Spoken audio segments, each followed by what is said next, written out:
அஸ்ஸலாமு அலைக்கும் வரஹ்மத்துல்லாஹி வபரகாத்துஹு. நபிகள் நாயகம் முஹம்மது ஸல்லல்லாஹு அலைஹி வஸல்லம் அவர்களின் வாழ்க்கை வரலாறு பகுதி 2 பார்ட் 2. முஹம்மது ஸல்லல்லாஹு அலைஹி வஸல்லம் அவர்களுக்கு வயது 40. மக்காவின் வாழ்க்கையிலிருந்து விலகி அவர்கள் ஹிரா குகைக்கு சென்று தனிமையில் சிந்திப்பதை வழக்கமாக கொண்டிருந்தார்கள்.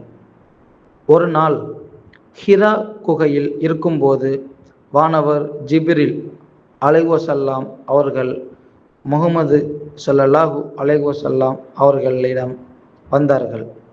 அப்போது ஜிப்ரீல் அலைஹிவஸல்லம் கூறினார்கள், இஹ்ரா ஓதுவீராக. முஹம்மது ஸல்லல்லாஹு அலைஹி வஸல்லம் அவர்கள் நான் ஓதத் தெரியாதவன் என்று கூறினார்கள்.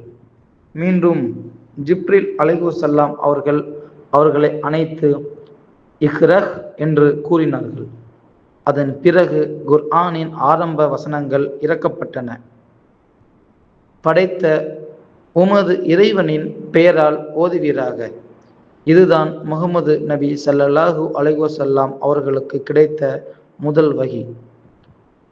அந்த நிகழ்வுக்கு பிறகு முஹம்மது நபி ஸல்லல்லாஹு அலைஹி வஸல்லம் அவர்கள் மிகுந்த அதிர்ச்சியுடனும் பயத்துடனும் வீட்டிற்கு திரும்பினார்கள்.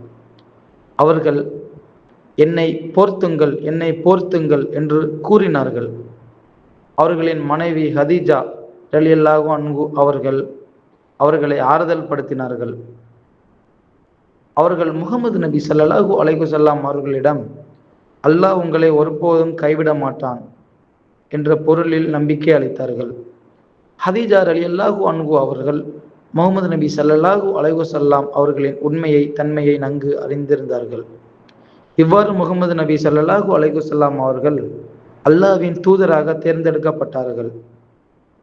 முதலில் அவர்களுக்கு நெருக்கமானவர்களிடம் இஸ்லாத்தை அழைத்து தொடங்கினார்கள். ஹதீஜா ரலியல்லாஹு அன்ஹு அவர்கள் முதலில் ஈமான் கொண்டார்கள்.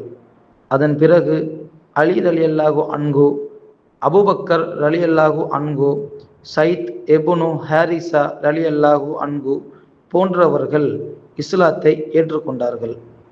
முதலில் இஸ்லாத்திற்காக அழைப்பு அமைதியாகவும் நெருக்கமானவர்களிடமும் நடைபெற்றது. பின்னர் அல்லாஹ்வின் கட்டளையின்படி முஹம்மது நபி ஸல்லல்லாஹு அலைஹி வஸல்லம் அவர்கள் மக்களை வெளிப்படையாக இஸ்லாத்தின் பக்கம் அழைக்கத் தொடங்கினார்கள். அவர்கள் மக்களிடம் கூறிய செய்தி ஒன்றுதான், அல்லாஹ்வை மட்டும் வணங்குங்கள், அவனுக்கு இணை வைக்காதீர்கள். ஆனால் மக்காவின் சில தலைவர்கள் இந்த அழைப்பை ஏற்றுக்கொள்ளவில்லை. அவர்கள் முஹம்மது நபி ஸல்லல்லாஹு அலைஹி வஸல்லம் அவர்களையும் இஸ்லாத்தை ஏற்றுக்கொண்டவர்களையும் எதிர்க்கத் தொடங்கினார்கள். இஸ்லாத்தை ஏற்றுக்கொண்டவர்கள் பல்வேறு சோதனைகளையும் துன்பங்களையும் சந்தித்தார்கள்.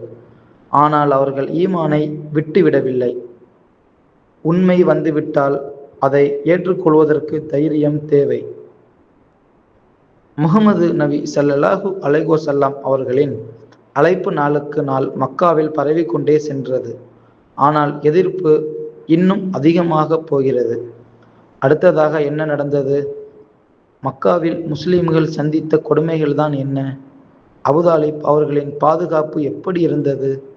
முஹம்மது நபி ஸல்லல்லாஹு அலைஹி வஸல்லம் அவர்களின் வாழ்க்கையில் ஏற்பட்ட மிகப்பெரிய சோதனைகள் என்ன? இதையெல்லாம் பகுதி 3 பார்ட் 3 பார்ப்போம் இன்ஷா அல்லாஹ். அஸ்ஸலாமு அலைக்கும் வரஹ்மத்துல்லாஹி வபரகாத்துஹு.